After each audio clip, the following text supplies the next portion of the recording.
Once upon a time, nestled in a tranquil and picturesque village surrounded by rolling hills and whispering forests, there lived a radiant young woman named Emily.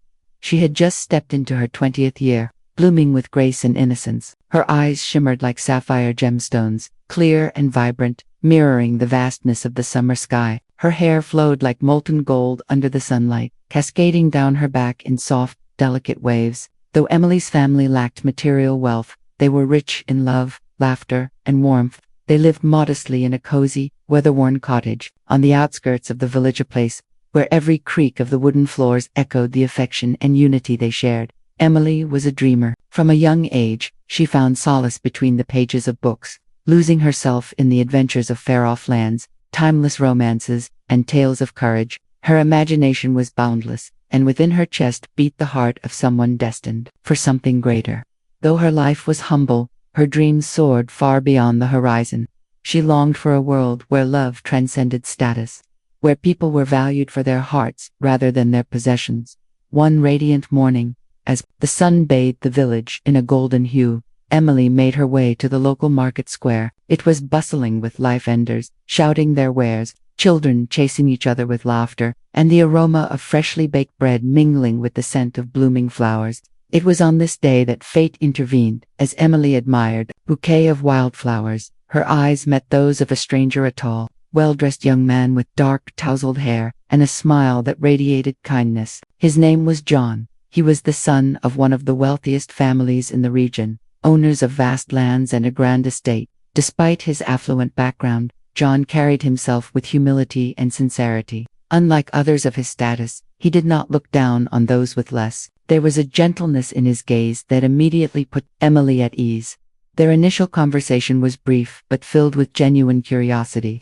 As the days turned into weeks, their encounters became more frequent. They found comfort in each other's presence, walking together through the open meadows, along the glistening riverbanks, and beneath the canopy of ancient trees. They spoke of their dreams, their fears, their hopes for the future. With each conversation, their bond deepened. John told Emily of his desire to pursue a life of meaning beyond wealth. He dreamed of helping others, building something on his own, creating a legacy defined by love, not lineage. Emily, in turn, shared her yearning for a life beyond the village, where she could explore the world, write stories, and touch lives. They saw reflections of themselves in each other. The connection they felt was unlike anything they had ever experienced. It was profound, pure, and unmistakably real. One evening, as the sun dipped below the horizon, casting hues of pink and amber across the sky, John took Emily's hand, his voice trembling with emotion. "Emily," he said softly, "I love you. I've never felt this way before. Will you marry me?" Tears welled in Emily's eyes, her heart overwhelmed with joy. "Yes, John," she whispered. "I love you too, with all that I am." But as is often the case in life, love is not always met with open arms. News of John's intention to marry a girl from a modest background reached his parents. They were appalled. His mother, a proud and stern woman, was the first to speak out. "John," she said, her voice sharp, "you cannot be serious. That girl is not of our world. She brings nothing, no dowry, no name, no advantage." His father, equally rigid in his beliefs, added, "You have responsibilities. Our family name must be upheld. You must marry someone who can bring prestige and power. Emily is not suitable." John, devastated by their reaction, tried to reason with them. "She is kind, intelligent, and compassionate. She makes me want to be better. Isn't that what love is meant to do?" But his words fell on deaf ears. They issued an ultimatum. If he chose to marry Emily, they would withdraw their support entirely. He would lose everything: his inheritance, his home, his ties to the family estate. Emily soon learned of the conflict and was heartbroken. She loved John deeply, but the thought of causing a rift between him and his family pained her. One evening, under the pale moonlight, she took his hands in hers and said with a heavy heart, "Maybe it's better if we don't marry. I don't want to be the reason you lose your family." John's eyes welled with tears.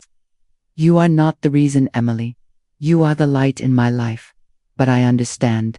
I will always love you." They embraced, holding on to each other as if it was their last moment together, their hearts breaking in unison. They chose to remain friends, vowing to always support one another, even if the world insisted they remain apart. Though their hearts ached, they carried the warmth of their love within them, like an ember that refused to extinguish. As the years passed, Emily dedicated herself to her family and community. She worked diligently, helping her parents and neighbors with unwavering kindness. People in the village admired her spirit. She became a symbol of strength and selflessness, someone who never let hardship dim her inner light. John, meanwhile, continued working for his family's business, albeit with a growing sense of disillusionment. He followed his duties but never forgot Emily. Her memory lived in every quiet moment, every soft breeze that reminded him of their days together. Then, one winter, tragedy struck. Emily's father fell gravely ill.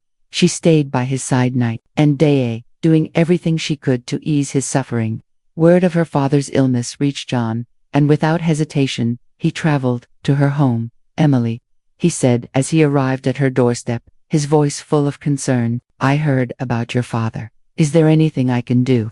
Tears welled in Emily's eyes. "Your being here means more than you know." John brought medicine, food, and comfort. He visited regularly, helping care for her father and supporting the family during their darkest days. Gradually, her father's condition improved, thanks in part to John's help. Gratitude rekindled the fire between them, and they found themselves spending more time together again.